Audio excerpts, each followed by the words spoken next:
Let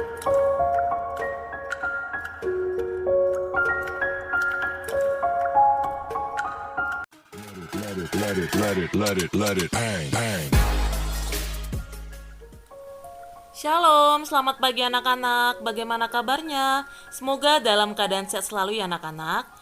Hari ini bertemu lagi dengan Ibu. Kita akan membahas materi biologi kita hari ini, yaitu mengenai vertebrata. Vertebrata yang akan kita bahas hari ini yaitu Pisces dan amfibia. Untuk lebih jelasnya, mari dengarkan penjelasan saya berikut ini. Ciri-ciri vertebrata. 1. Bagian organ dalam dilindungi oleh rangka dalam atau endoskeleton, khususnya bagian otak yang dilindungi oleh tulang-tulang tengkorak atau kranium. Yang kedua, bagian terluar tubuh vertebrata berupa kulit yang tersusun atas epidermis atau lapisan luar dan dermis atau lapisan dalam. Yang ketiga, organ dalamnya seperti organ pencernaan, jantung, dan pernafasan terdapat di dalam suatu rongga tubuh atau selom. Yang keempat, vertebrata memiliki alat tubuh yang lengkap yang menyusun sistem organ tubuhnya, meliputi sistem pencernaan yang memanjang dari mulut hingga anus. Sistem peredaran darahnya tertutup, yaitu darah mengalir di dalam pembuluh darah. Alat ekskresi berupa ginjal, alat pernapasan berupa paru-paru atau insang. Sepasang alat reproduksi yaitu pada bagian kanan dan kiri, serta sistem endokrin yang berfungsi untuk menghasilkan hormon. Yang kelima, memiliki suhu tubuh yang panas dan tetap atau homoiternal atau bersuhu tubuh dingin sesuai dengan kondisi lingkungan atau yang disebut dengan poikiloternal. Dan yang keenam, tubuh vertebrata mempunyai tipe simetri bilateral. Selanjutnya kita akan membahas klasifikasi vertebrata. Klasifikasi vertebrata itu terbagi atas 5. Kita singkat dengan parang. Ya, antara lain ada Pisces, amfibia, reptil, aves, dan mamalia. Baiklah, kita bahas satu persatu. Yang pertama akan kita bahas yaitu Pisces. 1. Ciri-ciri Pisces atau biasa disebut dengan ikan. Pada tubuhnya terdiri dari kepala, badan, dan ekor. Tubuh ditutupi oleh kulit yang umumnya bersisik dan berlendir. Terdapat 4 tipe sisik, yaitu ganoid, plakoid, stenoid, dan sikloid. Pisces memiliki sirip untuk berenang. Endoskeleton tersusun tulang rawan dan atau tulang keras. Yang kedua, Pisces bernapas dengan insang. Insang ini ditutupi oleh operkulum atau yang biasa disebut dengan tutup insang. Yang ketiga, Pisces bersifat poikilotron atau berdarah dingin atau suhu tubuhnya yang dipengaruhi oleh suhu tubuh lingkungan.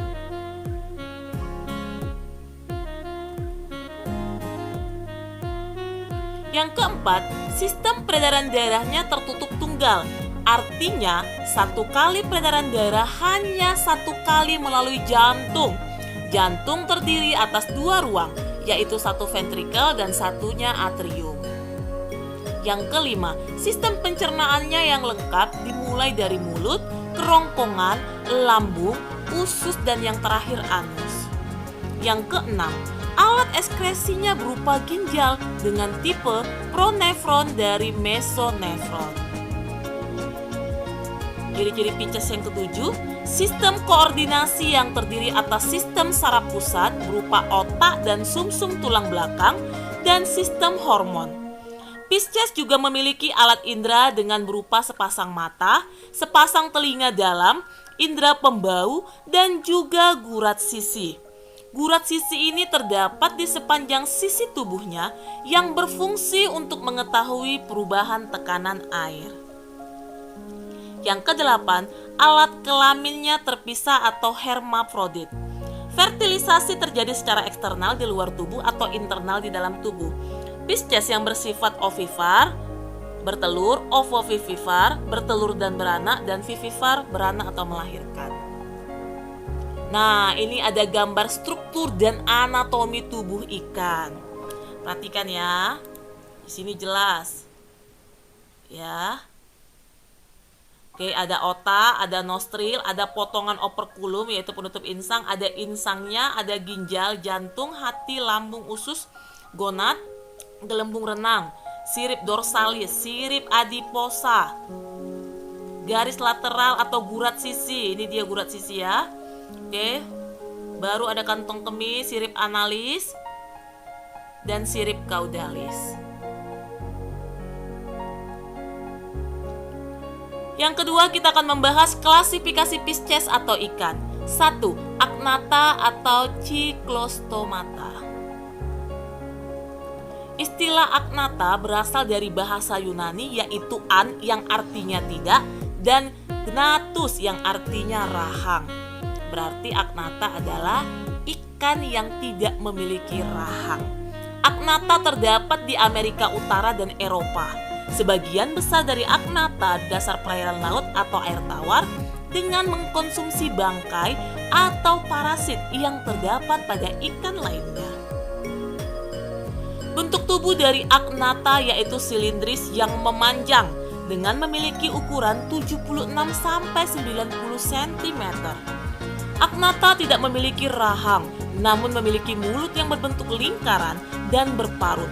Memiliki lidah dan gigi yang tersusun dari zat tanduk, tidak memiliki sirip yang berpasangan, tidak bersisi, serta memiliki tubuh yang lunak dan berlendir. Ini ya, ada saya kasih contoh dari agnatha. Contohnya ada Atlantic hagfish dan ada lamprey. Contohnya juga yaitu ada belut laut atau lamprey laut, lamprey sungai, dan hagfish tadi ya. Nah, ini semua dapat menghasilkan lendir dalam jumlah yang sangat banyak. Selanjutnya yang kedua, klasifikasi dari Pisces yaitu Chondrichthyes.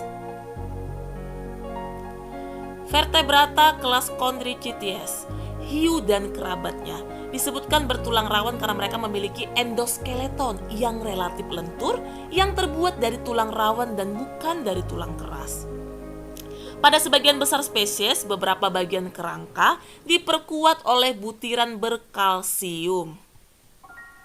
Rahang dan sirip berpasangan, berkembang dengan baik pada ikan bertulang rawan. Contohnya dari Chondrichthyes ini yaitu ada ikan hiu berkepala bison, ikan hiu martil, ikan hiu berkepala anjing, ikan pari, ikan cucut macan ya. Ini ada beberapa sampel dari yang saya kasih gambar daripada kelas dari Chondrichthyes. Ya, berbagai jenis hiu ya. Oke, selanjutnya kita akan bahas yang ketiga, Osteichthyes. Osteichthyes merupakan seekor ikan yang memiliki tulang sejati atau tulang keras dengan endoskeleton yang akan mengandung matriks kalsium fosfat yang sangat keras. Kulit yang ditutupi oleh sisik bertipe ganoid, sikloid atau juga stenoid. Namun ada juga yang tidak akan bersisik.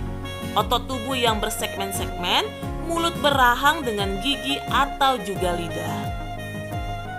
Osteichthyes ini bernafas dengan insang yang akan ditutupi dengan opersulum atau tutup insang. Osteichthyes mempunyai gelembung renang dengan fungsi dapat membantu pernafasan dan juga sebagai alat dalam hidrostatik, yakni dapat menyesuaikan berat tubuh dengan kedalaman air. Pada saat ini terdapat sekitar 300.000 spesies Osteichthyes yang teridentifikasi antara lain seperti ikan mas koki, ikan terbang, kuda laut, ikan lele, ikan gabus, ikan arwana, ikan gembung juga termasuk ya. Ikan mas juga termasuk. Nah, ini ada contoh ikan koi, ikan gembung, ikan hias atau ikan mas ya. Baiklah, itu dia tadi mengenai klasifikasi Pisces. Selanjutnya kita akan bahas mengenai peranan Pisces. Yang pertama, daging ikan merupakan sumber protein dan mengandung asam lemak yang tak jenuh. Berarti sangat baik untuk kesehatan tubuh ya. Yang kedua, kulit ikan itu di beberapa jenis ikan tertentu itu dapat disamak atau dikerat untuk dibuat tas, dompet, sepatu, dan juga jaket ya. Yang ketiga, dapat dipelihara sebagai ikan hias di akuarium. Yang keempat, pemberantasan nyamuk secara biologi sehingga dapat mencegah muncul dan terjadinya wabah penyakit demam berdarah dan juga penyakit malaria. Yang kelima, sisa-sisa ikan biasanya dimanfaatkan untuk dibuat tepung untuk campuran makanan ternak atau juga dapat dibuat sebagai pupuk tanaman. Yang keenam, beberapa jenis ikan yang ganas dapat menyerang dan juga membahayakan manusia, terutama bagi para perenang. Contohnya adalah hiu, piranha, ikan macan yang hidup di Afrika. Nah, itu dia tadi mengenai Pisces. Selanjutnya vertebrata, kelas vertebrata yang kedua mau kita bahas yaitu adalah amfibia. Ya, nah amfibia nampak jelas ini ya, ada contohnya Ibu kasih, ada gambar kata. Oke, amfibia berasal dari bahasa Yunani yaitu amfi yang berarti dua dan bios yang artinya hidup. Karena itu amfibia diartikan sebagai hewan yang mempunyai dua bentuk kehidupan, yaitu di darat dan di air. Seperti ikan dan reptilia, amfibia adalah hewan berdarah dingin. Ini berarti amfibia tidak dapat mengatur suhu badannya sendiri. Untuk itu, amfibia memerlukan matahari untuk menghangatkan badannya. Nah, ini ada struktur dan anatomi tubuh amfibia. Ya, bisa diperhatikan dengan jelas ya. Bagian matanya, nostrilnya ini ya. Bagian hidungnya, timpani, bagian pendengarannya, jari, kaki depan, selaput. Nah, ini ada selaput di celah-celah jari kakinya, itu fungsinya untuk membantu dia berenang. Bagian kepala, bagian dorsal atau punggung, bagian perut atau abdomen, bagian kaki belakang. Oke, baiklah, selanjutnya kita akan membahas ciri-ciri umum dari amfibia. Yang pertama, awalnya amfibia mengawali hidup di perairan dan melakukan pernafasan menggunakan insang. Seiring dengan pertumbuhannya, paru-paru dan kakinya berkembang dan amfibia pun dapat berjalan di atas daratan. Yang kedua, amfibia bertelur di air atau menyimpan telurnya di tempat yang lembab dan basah. Ketika menetas, larvanya yang dinamai berudu hidup di air atau tempat basah tersebut bernafas dengan insang. Namun, setelah beberapa lama, berudu kemudian berubah bentuk atau bermetamorfosa atau bermetamorfosis ya. Metamorfosis menjadi hewan dewasa yang umumnya hidup di daratan atau di tempat-tempat yang lebih kering dan bernafas dengan paru-paru. Yang ketiga, amfibia memiliki kelopak mata dan kelenjar air mata yang berkembang dengan sangat baik. Pada mata terdapat membrana nictitans yang berfungsi untuk melindungi mata dari debu, kekeringan, dan kondisi lain yang menyebabkan kerusakan pada mata. Yang keempat, sistem saraf mengalami modifikasi seiring dengan perubahan fase hidup. Otak depan menjadi lebih besar dan hemispherium cerebri terbagi sempurna. Pada cerebellum konvolasi hampir tidak berkembang.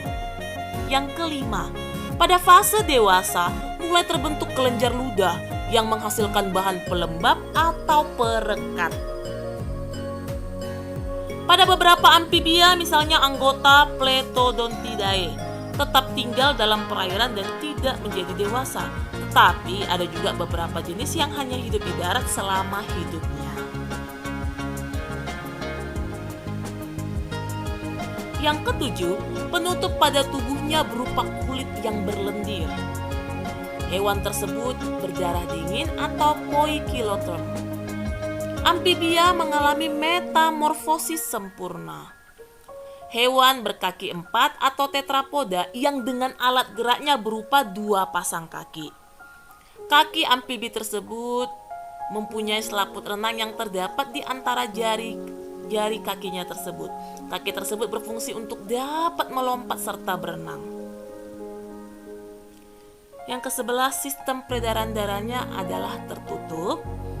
Jantung pada amfibi terdiri dari 3 ruangan, yaitu 2 serambi dan juga 1 bilik.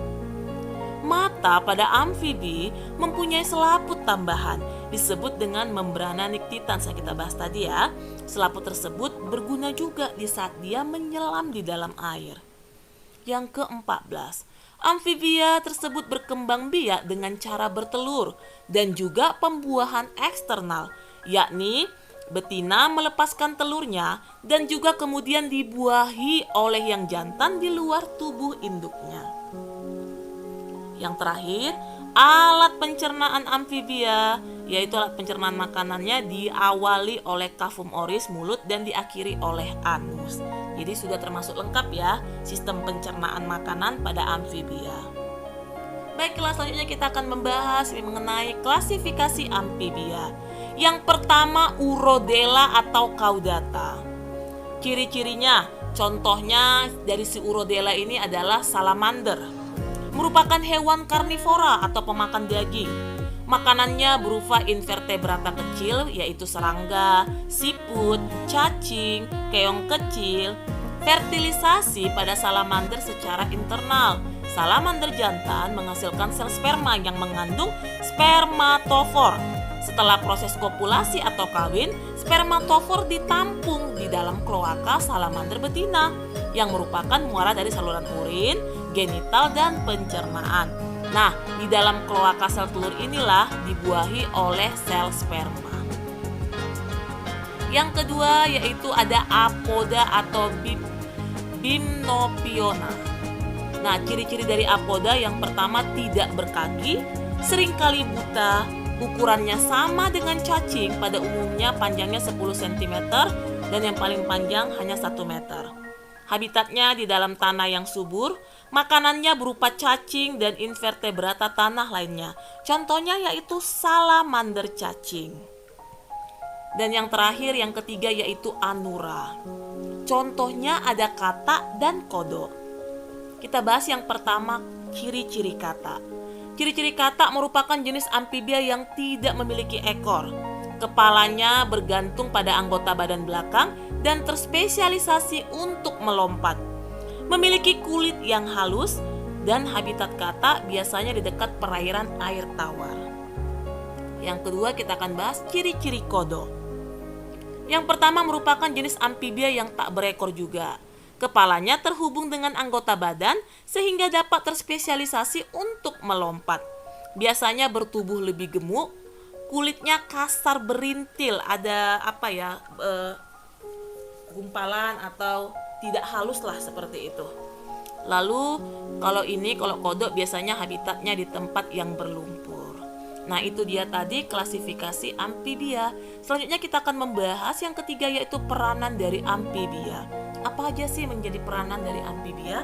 Yang pertama, dalam rantai makanan amfibia berperan untuk mengatur populasi. Yang kedua, amfibia merupakan makanan bagi vertebrata lain, misalnya ular. Lanjut yang ketiga, amfibia digunakan sebagai makanan bagi manusia untuk memperoleh asupan protein, misalnya katak hijau. Yang keempat, katak berfungsi sebagai pemberantas nyamuk secara biologi dan sebagai pengendali hama pertanian. Yang kelima, racun bufotalin dan bufotenin yang dihasilkan oleh kodok Bufomarinus dimanfaatkan sebagai penguat denyut jantung. Dan yang terakhir peranan dari amfibia adalah orang Indian biasanya menggunakan racun katak untuk racun panah. Oke, itu dia tadi penjelasan saya mengenai Pisces dan amfibia. Terima kasih sudah memperhatikan. Silahkan kalian pindahkan ke buku catatan kalian, tulis dengan rapi, karena mulai minggu depan kita akan melaksanakan ujian semester. Jangan lupa untuk tetap belajar, tetap semangat. Paling utama di tengah pandemi seperti ini, jaga kesehatan. Selalu menggunakan masker jika berpergian, menjaga jarak, menghindari kerumunan, dan yang paling penting juga rajinlah mencuci tangan dengan sabun. Baiklah anak-anak, salam sehat selalu.